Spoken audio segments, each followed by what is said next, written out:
నమస్తే యువిఎం టీవీకి స్వాగతం. వార్తల్లోని వివరాలకు వెళ్తే సీఎం జగన్మోహన్ రెడ్డి కూతుర్లు ఇండియాలోనే ఉన్నారు. ఓటు వేయడానికి వచ్చారు. కోర్టుకేమో కూతుర్లు దగ్గరకని పర్మిషన్ తీసుకున్నాడు. కుటుంబంతో పాటు యూరప్ టూర్ అని వెళ్తున్నారు. మన దేశం నుండి కోర్టు పర్మిషన్ ఇచ్చింది. ఇటీవలే దేశం దాటేసిన ప్రజ్వల్ రేవణ్ణి, నిత్యానంద, నీరవ్, మాల్యా ఎవరూ ఇంకా తిరిగి రాలేదు. అన్ని దర్యాప్తు సంస్థలు, కోర్టులు, కేంద్రం ఎంత ప్రయత్నించినా రాలేదు. జగన్ రెడ్డి కూడా మనసుకు కష్టం వచ్చి ఈ దేశం మీదే విరక్తి వచ్చి రాకపోతే వేల కోట్లతో ఎక్కడో ఒక చోట హాయిగా స్థిరపడి ఉండిపోతే ఎవరు మాత్రం ఏం చేయగలరు? ఎమ్మిగనూరు నియోజకవర్గంలో నకిలీ పత్తి విత్తనాలను నియంత్రించాలని, రైతులకు పత్తి ప్యాకెట్లను ఎంఆర్పీ రేట్లకే విక్రయించేలా చర్యలు తీసుకోవాలని ఎమ్మిగనూరు మండల ఏఓకి వినతి పత్రం ఇచ్చిన బీఎస్పీ నాయకులు, కర్నూలు జిల్లా మాజీ జిల్లా కార్యదర్శి ఏసీ దేవదానం, ఎమ్మిగనూరు నియోజకవర్గం మాజీ అధ్యక్షులు బి జయరాజు స్థానిక రాయలసీమ యూనివర్సిటీలోని కంట్రోల్ రూమ్లో స్ట్రాంగ్ రూమ్ లైవ్ ఫిట్ను పరిశీలించిన అనంతరం ఈవీఎం యంత్రాలను భద్రపరిచిన ఇంజనీరింగ్ బ్లాక్ను, కౌంటింగ్ రూమ్ను జిల్లా ఎస్పీ కృష్ణకాంత్తో కలిసి పరిశీలించి సంబంధిత రిజిస్టర్లో సంతకం చేసిన జిల్లా కలెక్టర్, జిల్లా ఎన్నికల అధికారి డాక్టర్ సృజన. చెన్నైలో ట్రోలింగ్ తట్టుకోలేక మహిళ ఆత్మహత్య. కొద్ది రోజుల క్రితం 7 నెలల చిన్నారి అపార్ట్మెంట్ పై నుండి కింద పడిపోతూ ఉండగా స్థానికులంతా కలిసి కాపాడారు. అయితే ఈ విషయంపై పలువురు ఆ చిన్నారి తల్లి రమ్యను సోషల్ మీడియాలో నిందించారు. ఇక మీడియాకు కూడా ఫెయిల్యూర్ మదర్ అంటూ కథనాలు ప్రసారం చేశాయి. ఈ ట్రోలింగ్ తట్టుకోలేక రమ్య ఆత్మహత్య చేసుకుంది. శ్రీశైలం మండలం సున్నిపేట గ్రామంలో చిరుతపులి కలకలం రేపింది. శ్రీశైలం సమీపంలోని సున్నిపేట గ్రామంలో వెస్ట్రన్ కాలనీకి చెందిన బీజేపీ నాయకుడు మల్లికార్జున ఇంట్లోని కాంపౌండ్లో అర్ధరాత్రి చిరుతపులి సంచరించింది. ఇంటి బయట కట్టేసిన పెంపుడు కుక్కను చిరుతపులి అటాక్ చేసింది. మెడపై కొరికి కుక్కను చంపేసింది. చిరుతపులిని చూసిన కుక్క ఎటు పారిపోలేని స్థితిలో చిరుతపులి దాడిలో కుక్క మృతి చెందింది. అయితే శ్రీశైలం సున్నిపేట పరిసర ప్రాంతాలలో చిరుతపులి ఈ మధ్యకాలంలో ఎక్కువగా సంచరిస్తున్నాయని స్థానికులు అప్రమత్తంగా ఉండాలని అటవీశాఖ అధికారులు విజ్ఞప్తి చేశారు. చిరుతపులి సంచరించిన ప్రదేశాన్ని అటవీశాఖ సిబ్బంది పరిశీలించారు. చిరుతపులి అడుగులను, పాదముద్రలను టేపుతో కొలిశారు. అయితే చిరుతపులి సంచరించడం స్థానికులలో భయాందోళనలు మొదలయ్యాయి. కర్నూలులో 3 గుర్తు తెలియని మహిళల మృతి కలకలం రేపింది. కర్నూలు సమీపంలోని నవనం చెరువులో 2 మహిళల మృతదేహాలు పడి ఉండడంతో స్థానికులు చూసి తాలూకా పోలీసులకు సమాచారం ఇచ్చారు. పోలీసులు చెరువు వద్దకు వచ్చి మహిళల మృతదేహాలను బయటకు తీసి చుట్టుపక్కల ఊర్ల వారితో విచారించగా వారిని ఎవరూ గుర్తుపట్టలేదు. దీంతో పోలీసులు మృతదేహాలను గుర్తు తెలియని వారిగా కేసు నమోదు చేసుకుని శవ పరీక్ష కోసం కర్నూలు ప్రభుత్వ ఆసుపత్రికి తరలించారు. కొద్దిసేపటికే చెరువు పక్కన ఒడ్డుపై మరో మహిళ మృతి చెందినట్లు పోలీసులకు సమాచారం రావడంతో ఘటనా స్థలానికి కర్నూలు జిల్లా SP Krishnakanth, Kurnool range DIG CH Vijaya Rao నగరవనం వద్దకు వచ్చి విచారణ చేపట్టారు. 3 మహిళలు చనిపోవడంతో వారిని ఎవరైనా హత్య చేశారా లేక ఆత్మహత్య చేసుకున్నారా అనే కోణంలో విచారణ చేస్తున్నట్లు ఎస్పీ తెలిపారు. శవ పరీక్షల నివేదిక ఆధారంగా కేసును విచారణ చేస్తామని వారు తెలిపారు. మనకు 8 గంటలకి ఇక్కడ 2 అన్నోన్ ఫిమేల్ డెడ్ బాడీస్ ఇక్కడ నగరవనం ఈ పాండ్లో తేలాడుతున్నట్టు మనకు ఇన్ఫర్మేషన్ వచ్చింది. సో ఇన్ఫర్మేషన్ వచ్చినట్టు మనం తాలూకా సిఐ గారికి ఇన్ఫార్మ్ చేయడం జరిగింది. సో వాళ్ళు వచ్చేసి ఆ డెడ్ బాడీస్ని మనకి ఇప్పుడు కర్నూలు మెడికల్ హాస్పిటల్లో ఆల్రెడీ మనం పోస్ట్మార్టం కోసం అక్కడ ఇవ్వడం జరిగింది. దాని తర్వాత అరౌండ్ మళ్ళీ మనకు 10:30 అరౌండ్ ఒక టైంలో 3 ఫిమేల్ డెడ్ బాడీ మనకు దీనికి అరౌండ్ ఒక 1 కిలోమీటర్స్ డిస్టెన్స్లో గట్టు మీద ఉన్నట్లు కూడా ఒకటి మనకు సమాచారం రావడంతో మనం అక్కడికి వెళ్ళడం జరిగింది. ప్రజెంట్ మనం ఇన్వెస్టిగేషన్ చేస్తున్నాం. అసలు ఇది సూసైడా లేకుంటే ఆత్మహత్య చేసుకున్నారో, ఎవరైనా ఏదైనా ఇంటెన్షనల్గా చంపారనే దాని గురించి మనం యాక్చువల్గా ఇన్వెస్టిగేషన్ అనేది స్టార్ట్ చేయడం జరిగింది. సో మనకు పోస్ట్ మార్టం తర్వాత బాడీ మీద ఎలాంటివి ఏమైనా ఉన్నాయనేది ఇంక్వెస్ట్లో మనకు మొత్తం డీటెయిల్స్ తెలుసుకున్న తర్వాత మనం ఫర్దర్ బేస్డ్ ఆన్ దట్ మనం ఫర్దర్ ఇన్వెస్టిగేషన్ అవన్నీ చేయడం జరుగుతుంది. మనకి ఇప్పుడు రేంజ్ డీఐజీ సార్ కూడా రావడం జరిగింది. సో సార్ ఇన్స్ట్రక్షన్స్ కూడా తీసుకొని ప్రజెంట్ ఇక్కడ ఎవరైతే పనిచేస్తున్నారో వాళ్ళని కూడా ఇన్వెస్టిగేషన్ చేసి సరౌండింగ్స్ అండ్ సీసీటీవీస్ ఉన్నాయో అవన్నీ కూడా చెక్ చేయడం జరుగుతుంది. తర్వాత ఈ ఏరియాలో ఉన్న మొబైల్ టవర్ డంప్ కూడా తీసుకుని కూడా మనం ఇన్వెస్టిగేషన్లో భాగంగా అది కూడా చేయడం జరుగుతుంది. ఫర్దర్ ఏదైనా ఉన్నా కూడా మనం ఇన్వెస్టిగేషన్లో మనకు తెలుస్తుంది. Thank you. కర్నూలు అవుట్స్కట్స్లో మనకి నగరవనం దగ్గర ఒక చిన్న లేక్ ఉంది. ఈ లేక్ దగ్గర ఒక 2 మహిళలు ఈ లేక్లో ఒక సైడు, ఒక మహిళ ఆల్మోస్ట్ గట్టు మీద ఒక 700 to 800 మీటర్స్ డిస్టెన్స్లో ఇంకొక మహిళ మృతదేహాలు స్థానికులు చూసిన తర్వాత మనకి తెలియచేయటం, లోకల్ SHOకి తెలియచేయటం, అక్కడి నుంచి SP గారికి సమాచారం రావటం కూడా జరిగింది. సో ముగ్గురు మహిళలు మృతదేహాలు దొరికాయి కాబట్టి ఈ గ్రావిటీ ఆఫ్ ద ఇన్సిడెంట్ని మేము అర్థం చేసుకుని SP గారు మేము కూడా ఇక్కడ రావడం జరిగింది. ఫస్ట్ వీళ్ళ ఐడెంటిటీని ఎస్టాబ్లిష్ చేయాలా మేము, ఎవరు ఈ మహిళలు అనేది. ఇప్పటి వరకు కూడా ఈ మహిళలు పలానా గ్రామానికి సంబంధించిన వాళ్ళని ఎట్లాంటి సమాచారం కానీ మిస్సింగ్ కేసెస్ కానీ ఏవి కూడా దానికి కంపారిజన్ కాలేదు. అది కూడా వెరిఫై చేస్తున్నాము. At the same time neighbouring districts ఏదైతే ఉన్నాయో మనకి నంద్యాల కానీ అట్లా వారికి కూడా. కర్నూలుకు చెందిన ప్రముఖ gastro enterology doctor Shankar Sharma సేవా కార్యక్రమాలు చేస్తూ ఆదర్శంగా నిలుస్తున్నారు. నగరంలోని రోజా వీధికి చెందిన వృద్ధ మహిళలకు చీరలు పంపిణీ కార్యక్రమాన్ని డాక్టర్ శంకర్ శర్మ తన క్లినిక్లో నిర్వహించారు. ధనవంతులు పేదవారికి ఏదో విధంగా సహాయపడుతూ ఉండాలని ఆయన కోరారు. పేదల అభివృద్ధి కోసం ప్రభుత్వంపైనే పూర్తిగా ఆధారపడకుండా ధనవంతులు వారికి వీలైనంత సేవా కార్యక్రమాలు చేయాలని శంకర్ శర్మ కోరారు.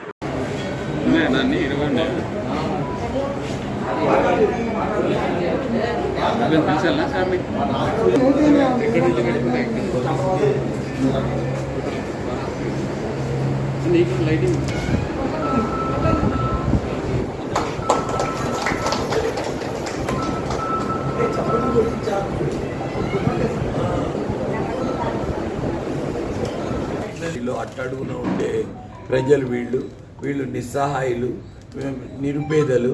వీళ్ళు ఒక ధనవంతులుగా మారే అవకాశం లేకపోయినా కనీసం వీళ్ళు ఉండడానికి ఇల్లు, కట్టడానికి గుడ్డ, తాగడానికి నీరు, శుభ్రమైన నీరు వీళ్లకు లభించే విధంగా ఎంతో కొంత సహాయము ప్రతి ఒక్కరూ సమాజంలో చేయాలని. ముఖ్యంగా అందరూ ఏమనుకుంటారంటే ఇది కేవలం గవర్నమెంట్ బాధ్యత, మాది కాదు అని. చాలామంది సమాజంలో ధనవంతులు కోట్ల రూపాయలు సంపాదించుకున్న వాళ్ళు చాలామంది ఉన్నారు.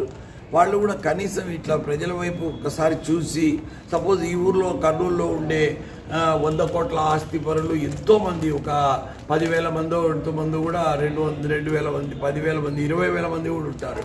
కానీ వాళ్ళంతా కూడా ఒకసారి ఆలోచించాలి. మేము కూడా ఏదన్నా కొద్దో గొప్ప ఇటువంటి ప్రజలకు ఏదో ఒక సహాయం మేము చేయాలని, వాళ్ళల్లో మానవత్వం ప్రజ్వరిల్లాలని నేను కోరుకుంటున్నాను. సమాజంలో ఇంకా మార్పులు చేయాల్సిన ఆవశ్యకత ఉంది. పేదరికం చాలా ఎక్కువ ఉంది. మనం ఎంతసేపు ఉన్నా కొన్ని విషయాలను చూపించుకుంటూ మనము ఎంతో అభివృద్ధి చెందినామని అనుకుంటున్నాము. కానీ నిరుపేద ప్రజలైతే మాత్రం రోజు రోజుకు ఎక్కువ అవుతున్నారు. వాళ్లకు అవసరాలు కూడా చాలా ఎక్కువ అయిపోతున్నాయి. వాళ్ళకు వైద్యం కూడా ప్రాబ్లం అవుతుంది, ఎడ్యుకేషన్ ప్రాబ్లం అవుతుంది, ఈవెన్ ఫుడ్ కూడా ప్రాబ్లం అయ్యి హంగర్ ఇండెక్స్ కూడా పెరుగుతూ ఉంది. సో ఇటువంటి poverty alleviation programmes government take up చేసేటప్పుడు కొన్ని NGOs కూడా రావాలి ముందుకు. అంటే మనం ఈ కంట్రీలో కూడా NGOస్ను అలో చేయాలి. ఎందుకంటే వాళ్ళకుండే ఒక్కోసారి వాళ్ళంతా మానవత్వము పెరిగిన వాళ్ళే NGO స్టార్ట్ చేసి సహాయం చేయడం మొదలు పెడతారు. అదేవిధంగా లైక్ మైండెడ్ పీపుల్ కొంతమంది చేరి కూడా కొన్ని కార్యక్రమాలు చేసే అవకాశం ఉంది. సో అటువంటి వాళ్ళందరూ కూడా ఒక సంఘటితమయ్యి ప్రజాసేవలో నిమగ్నమై ఉండాలని నేను కోరుకుంటున్నాను. అదేవిధంగా నేను కూడా నా చేతనైనంత సహాయము ప్రజలకు జీవితాంతం చేయాలని కోరుకుని నేను చేసే ఈ సాంఘిక కార్యక్రమాల్లో భాగంగా ఈరోజు స్థానిక ఈ గాయత్రి ఎస్టేట్లో మా గురుదత్త క్లినిక్లో ఈరోజు నిరుపేద నిస్సహాయ మహిళలకు చీరల పంపిణీ కార్యక్రమం చేరడం నాకు చాలా సంతోషంగా ఉంది. అంటే నిరుపేద జర్నలిస్టుల పిల్లలకు ప్రైవేటు పాఠశాలలో ఉచిత విద్య అందించాలని ఫోటో వీడియో జర్నలిస్ట్ అసోసియేషన్ జిల్లా అధ్యక్షులు మీసాల రామస్వామి కోరారు.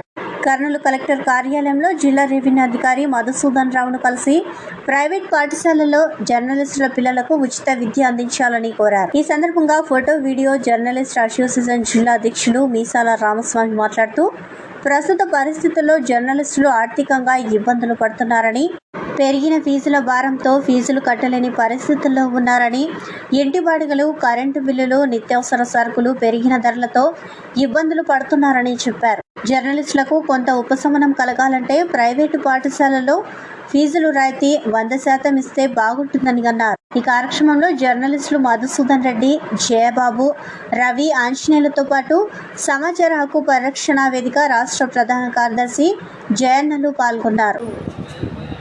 మన కర్నూలు జిల్లాలో డిజిటల్ ఎలక్ట్రానిక్ మీడియా సర్వీస్ పనిచేసిన జర్నలిస్టులు ఆర్థికంగా చాలా ఇబ్బందులు పడుతున్నారు. అయితే ఇంటి బాగా కట్టలేకైతేమి, కరెంటు బిల్లు కట్టలేకైతేమి, ఆ పిల్లల ఫీజులు చాలా భారంగా మారింది. మేము ఒకటే విన్నవిస్తున్నాము, ఇప్పుడు పనిచేస్తున్న జిల్లా విద్యాశాఖ అధికారి గారు మొన్న పనిచేస్తున్న ఆయన జిల్లాలో జర్నలిస్టు పిల్లలకు ఉచిత విద్య అందించారు. అలాగే ఈరోజు కర్నూలు జిల్లాలో విద్యాశాఖ అధికారిగా పనిచేస్తున్నారు. ఆయన కర్నూలు జిల్లాలో జర్నలిస్టు పిల్లలకు ఉచిత విద్య అందేలాగా చర్యలు తీసుకోవాలని చెప్పేసి మేము డిఆర్ఓ గారికి వినతి పత్రం ఇచ్చాము. ప్రభుత్వానికి కానీ ఇట్లా ప్రైవేట్ స్కూల్ యాజమాన్యాలకు చిన్న విన్నపం ఏమంటే, అయ్యా జర్నలిస్టుల పరిస్థితుల్లో ఆర్థికంగా చాలా ఇబ్బందులు ఉన్నాయని చెప్పేసి మేము మొరపెట్టుకుంటున్నాము. వాళ్ళ మీద సానుభూతి తెలిపి వాళ్ళకు ఇచ్చే రాయితీ 100%గా ఇచ్చేలాగా మీరు మాకు సాయం చేస్తారని చెప్పేసి మేము మనస్ఫూర్తిగా ఇటు ప్రభుత్వానికి ఇటు ప్రైవేట్ స్కూల్ యాజమాన్యానికి చిన్న విన్నపం కోరుచున్నాము. న్యాయస్థానం ఇచ్చిన ఆదేశాలను పాటించకుండా ఇసుకను అక్రమ తవ్వకాలు జరిపితే కఠిన చర్యలు తీసుకోవడం జరుగుతుందని జిల్లా కలెక్టర్ సృజన తెలిపారు.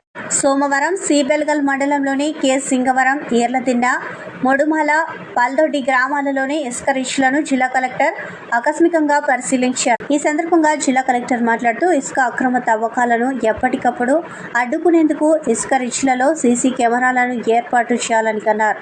అంతేకాకుండా పోలీసు, రెవెన్యూ సిబ్బంది సమన్వయం చేసుకుంటూ క్షేత్రస్థాయిలో తనిఖీలు చేయాలని అన్నారు. నిబంధనలకు విరుద్ధంగా ఎలాంటి అక్రమ ఇసుక తవ్వకాలు జరపకూడదని, అట్టివారిపై కఠిన చర్యలు తీసుకోవడంతో పాటు వాహనాలను కూడా సీజ్ చేయడం జరుగుతుందని అన్నారు. అదేవిధంగా పల్దొట్టి గ్రామంలోని తుంగభద్ర నదీ తీరంలోని ఇసుక రీచ్లలో మోటార్లు ఉండడం గమనించిన జిల్లా కలెక్టర్ వాల్ట్ యాక్ట్ చట్ట ప్రకారం మోటార్ల ద్వారా నీటిని తొలగించడం చట్ట విరుద్ధమని, వెంటనే సదరు మోటార్లను తొలగించాలని కలెక్టర్ సీబెల్గల్ తహసీల్దార్ను ఆదేశించారు.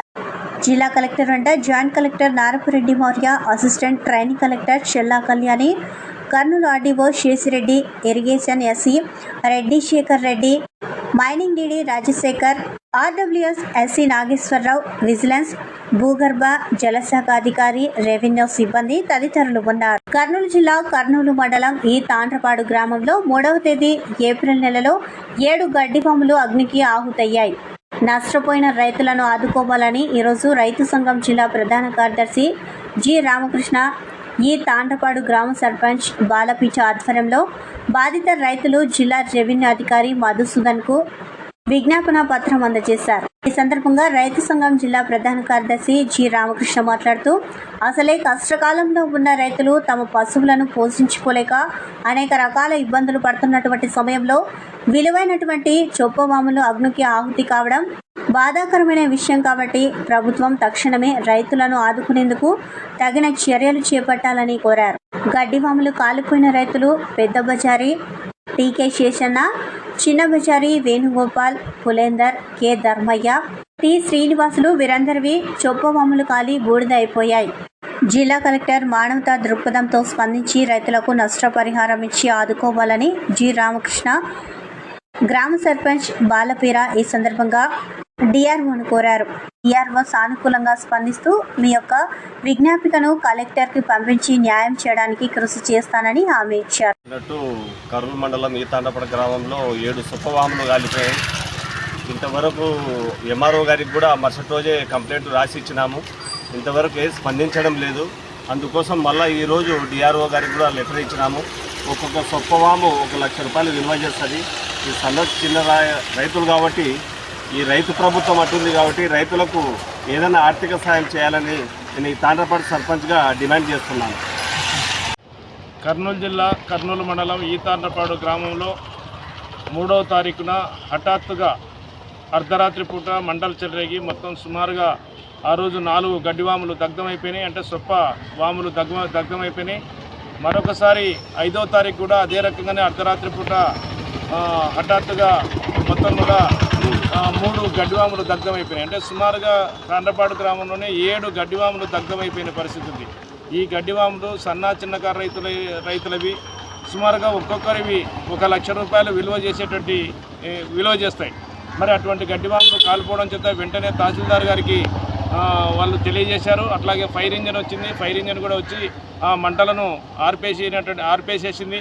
ఈరోజు గడ్డి వాము కొనుగోలు చేయాలని చెప్పేసి అంటే చాలా ఇబ్బంది పడుతున్నటువంటి పరిస్థితి ఉంది. పశువులకు మేత లేక ఏవైతే గడ్డి వాములు కాలిపోయినా రైతులు తీవ్రంగా ఇబ్బందులు పడుతున్నటువంటి పరిస్థితి ఉంది. ప్రభుత్వం నుంచి ఎటువంటి సహాయం ఇప్పటి వరకు ఒక్క పైసా కూడా అందలేదు. అందుకోసమే ఈరోజు మొత్తం బాధిత రైతులందరూ కూడా వచ్చి డిఆర్ఓ గారికి వినతి పత్రం ఇవ్వడం అనేటువంటి జరిగింది. డిఆర్ఓ గారు సానుకూలంగా స్పందించి ఎంఆర్ఓ గారికి ఎండార్స్ చేసి పంపించడం జరిగింది.